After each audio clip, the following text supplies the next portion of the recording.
Ya, jadi ini soalnya, jadi ada sebuah perusahaan travel, jadi dia mau mengembangkan sistemnya yang berbasis online ya, kan? Jadi memungkinkan orang itu bisa memesan tiket secara online, makanya dibutuhkan sebuah aplikasi berbasis web.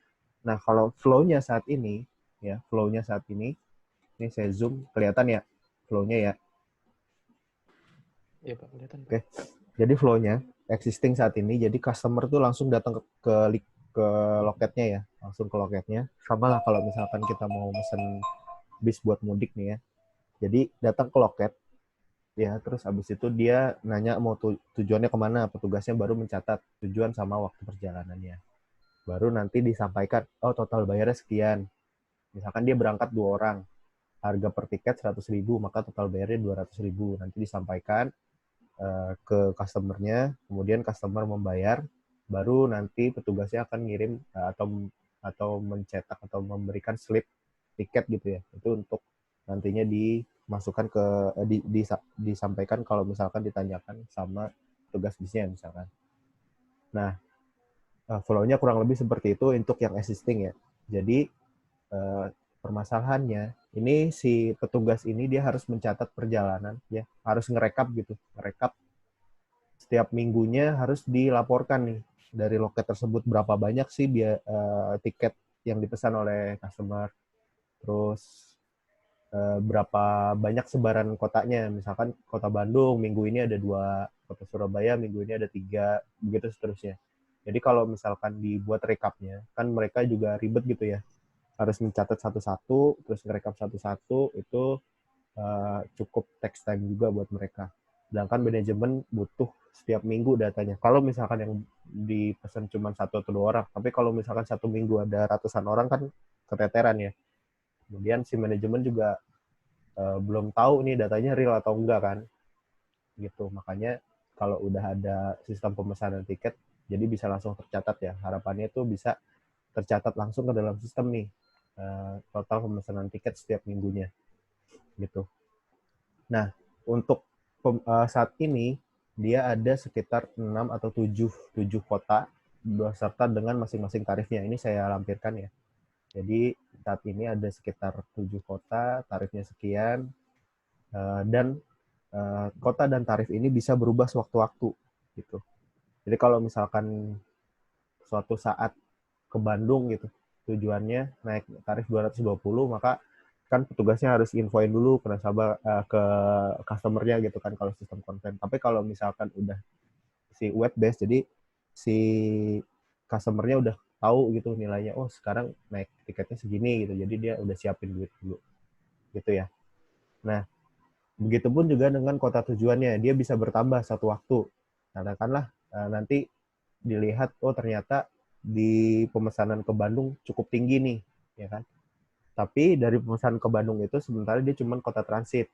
Dia mau buka kota di sekitar Bandung, contohnya misalkan ke Tasik atau kota ke mana tuh, Sumedang atau apa gitu, atau misalkan di Surabaya nih, ya kan? Tinggi, oh cukup tinggi. Nah, mungkin kita buka untuk yang tujuan ke Sidoarjo gitu. Jogja cukup tinggi, kita buka untuk tujuan Solo. Maka kalau udah ketahuan laporannya, makanya nanti manajemen juga gampang untuk menentukan keputusan untuk menambah kota. Jadi ada kemungkinan kotanya bertambah, tarifnya juga berubah.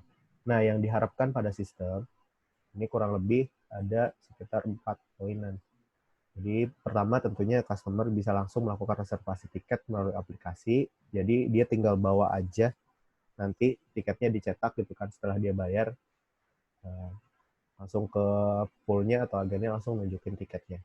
Kemudian langsung di sistemnya juga bisa mencatat reservasi tiketnya. Kayak tadi yang saya jelaskan, manajemen butuh data itu gitu kan. Kalau udah langsung dipesan melalui aplikasi kan udah otomatis akan tercatat tuh.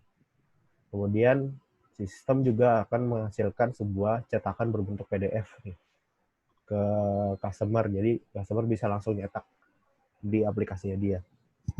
Kemudian untuk kepentingan manajemen ada 2 laporan ya.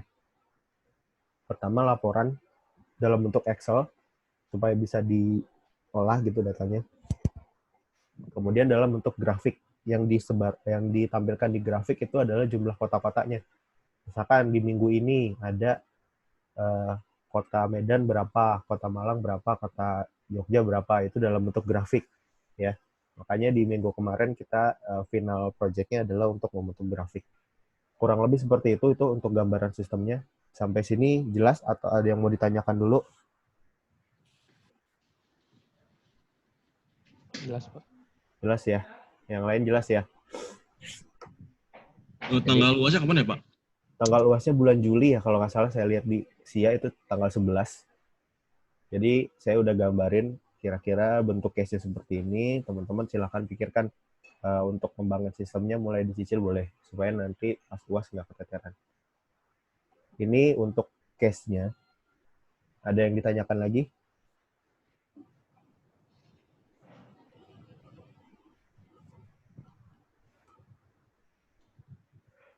Cukup ya. Nah, untuk soalnya yang diminta, ini cukup kecil tulisannya. Yang diminta dalam soal nantinya, yang teman-teman harus jawab, ini saya besarkan dulu tulisannya.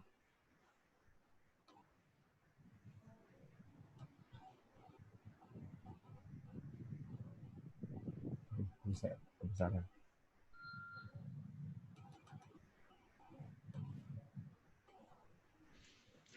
Nah, yang diminta di soal yang harus dijawab adalah ini ya.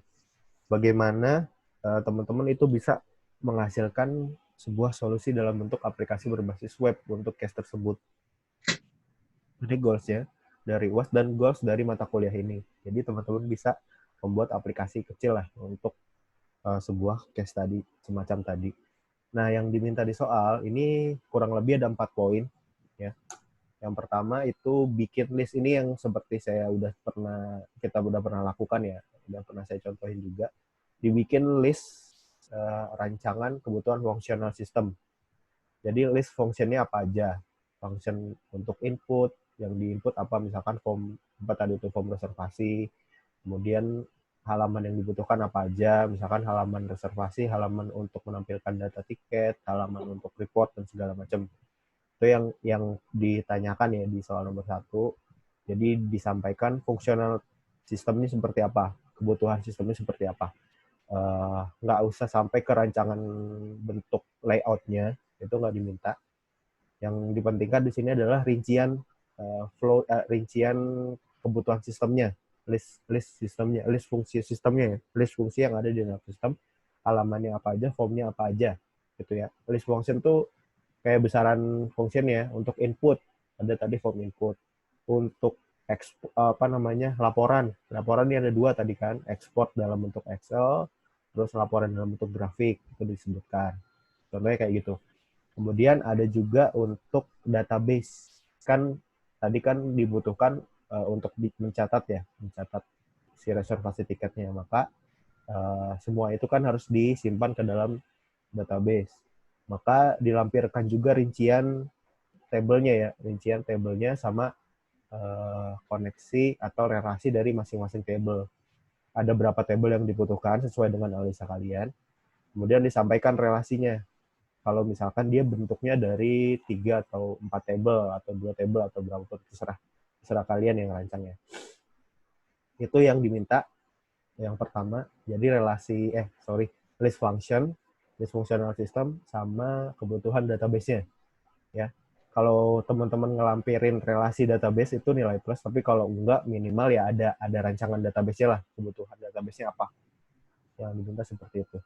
Kemudian yang poin kedua adalah flow sistemnya, bikin flowchart sistemnya dari mulai customer ngapain dulu. Tadi kan yang existing kayak gitu. Mungkin kalau udah dikembangkan sistemnya nanti flow sistemnya seperti apa? Apakah customer login terus dia milih tujuan dulu baru isi form, atau dia ngisi form dulu nanti di form ada tujuan, seperti apa? Itu yang kalian harus sesuaikan sama sistem yang mau kalian rancang. Kemudian baru dibikin setelah dari rancangan list fungsionalitas, kemudian rancangan flow kalian bikin. Flow itu kan menggambarkan algoritma programnya ya. Yang dituntut adalah algoritmanya, kalian seperti apa. Baru nanti buat aplikasi webnya.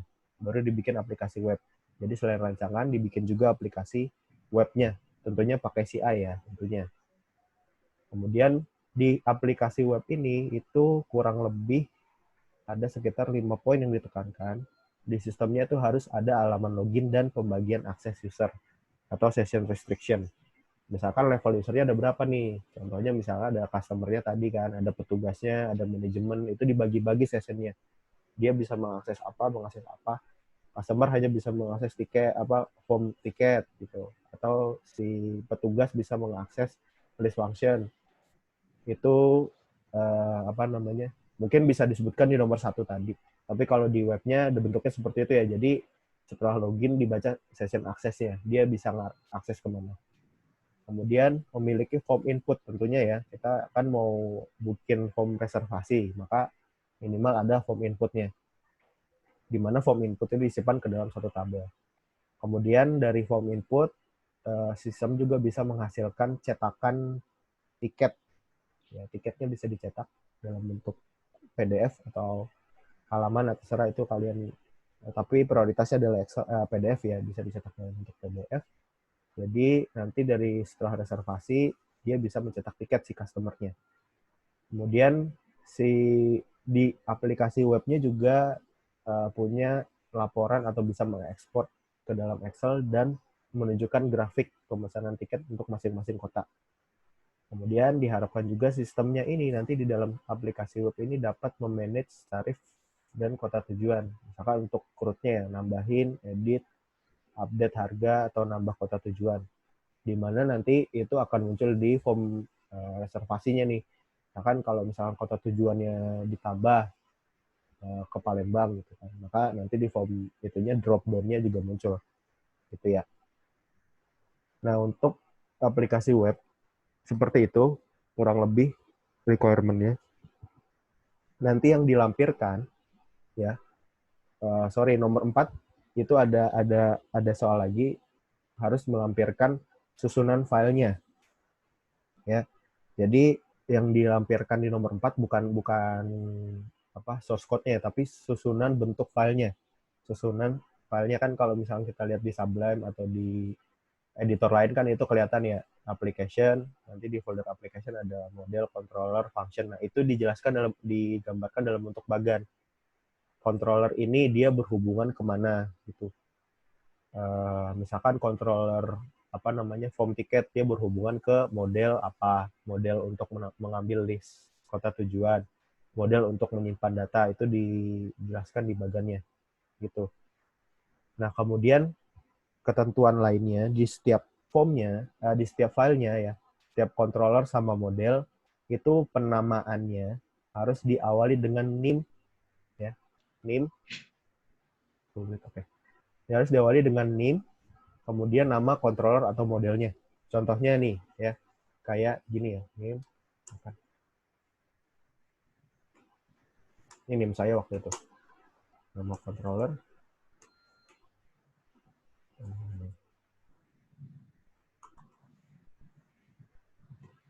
Ya. Itu modelnya.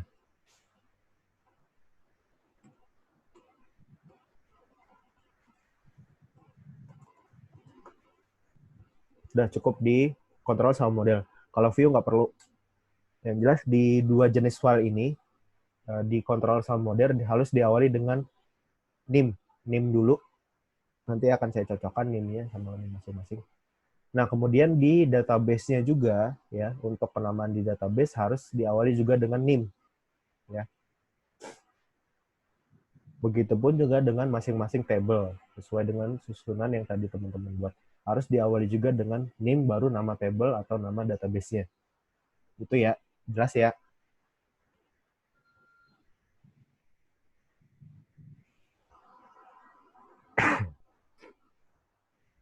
Sampai sini ada pertanyaan?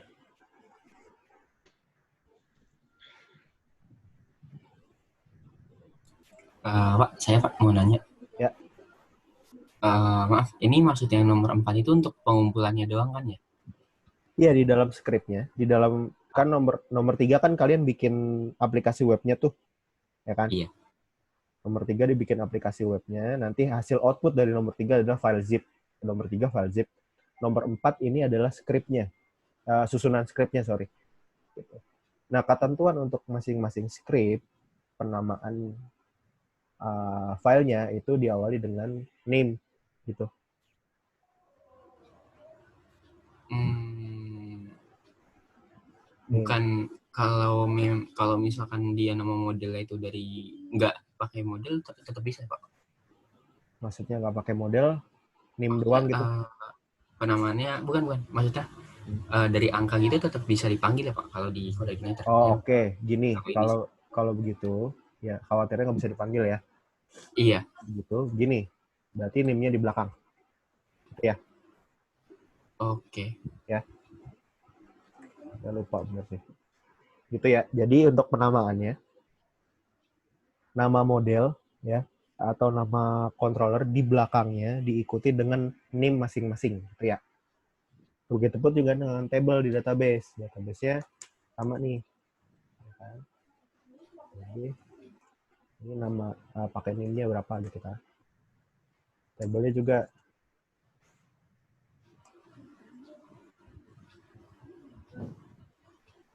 gitu ya. Ya Pak. Untuk penamaan file sama ininya. Jadi nomor 3 outputnya dalam bentuk zip outputnya yang dilampirkan. Nomor 4 itu outputnya di capture di Word. Ya, untuk ketentuan file yang kalian bangun di aplikasi itu kayak gitu. Nih, contohnya misalkan ini untuk yang lain yang masih belum jelas ya.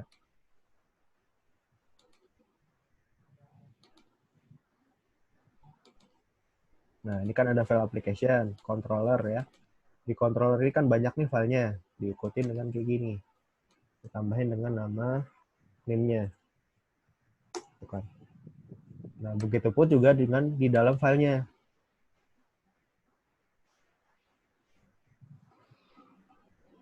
Nah, di dalam filenya, ini kan diagnosis doang nih. Tambahin dengan name-nya. Gitu ya. Jadi, di masing-masing controller, terus di dalam file controller dan modelnya harus mencantumkan name. Jadi, bukan cuma filenya, di dalam controller atau modelnya juga dicantumkan name ya. Jelas ya? Jelas, Pak. Oke. Jelas Pak. Ya. Kemudian, ada yang ditanyakan lagi?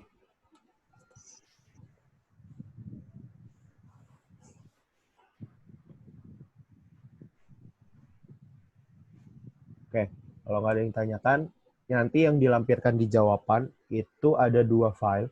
Yang pertama file Word, ya. File Word-nya itu berisi jawaban 1, 2, dan 4. Ya, di dalam file Word-nya itu ada jawaban untuk nomor soal 1, soal 2, dan soal 4. Soal 4 kan itu strukturnya ya, struktur filenya lebih kurang. Nanti disampaikan di file Word. Kemudian untuk yang file Word ini saya kemarin di grup dosen itu dibahas tentang format soal format jawaban untuk pengganti lembar jawaban kita ya. Misalkan kalau kita ujian kan ada lembar jawaban resmi dari POP.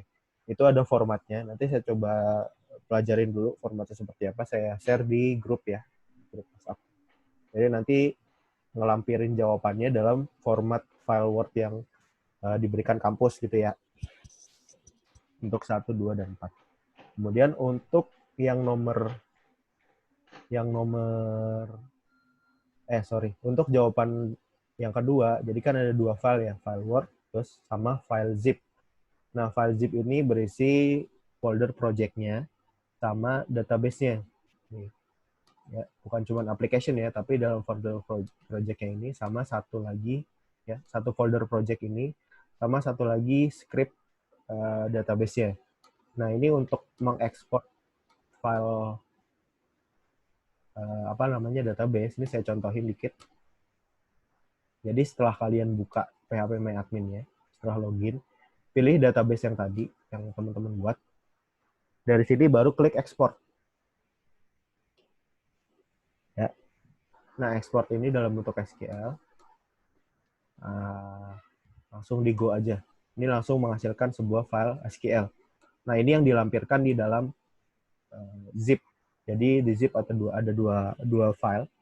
Pertama file aplikasi, sama file SQL-nya, database-nya. Gitu ya, kurang lebih ya. Jelas ya? Oke.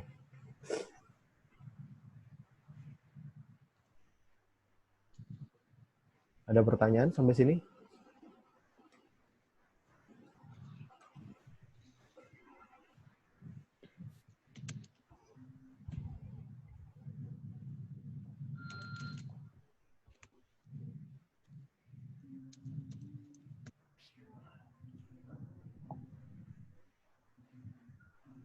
Untuk soalnya saya belum bisa share karena masih direstriksi ya sama kampus. Belum ada kebijakan nggak boleh di-share dulu dalam filenya ya. Tapi kalau untuk dijelaskan mungkin boleh. Tapi kalau untuk isi soalnya sama file soalnya itu belum bisa saya share. Jadi saya jelaskan di sini gitu untuk teman-teman siapin aja. Gitu ya. Ada pertanyaan yang lain? Mungkin yang baru join nanti saya coba lampirkan ini deh, link recordingnya. Bisa dipelajari di situ.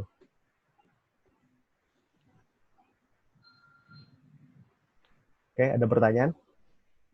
Jelas sampai sini?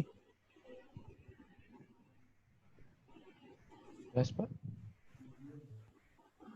Oke, kalau nggak ada pertanyaan mungkin sekian ya teman-teman. Semoga nanti UASnya bisa diselesaikan dengan waktu yang sesuai dengan yang diberikan ya. Kalau nggak salah 11 Juli, waktunya itu tetap 2 jam. Cuman waktu yang diberikan itu saya harapin sih tinggal ngelampirin jawabannya aja ya. Oke, kalau nggak ada pertanyaan saya akhiri ya. Terima kasih teman-teman yang udah join. Kurang lebihnya mohon maaf. Assalamualaikum warahmatullahi wabarakatuh. Waalaikumsalam warahmatullahi wabarakatuh.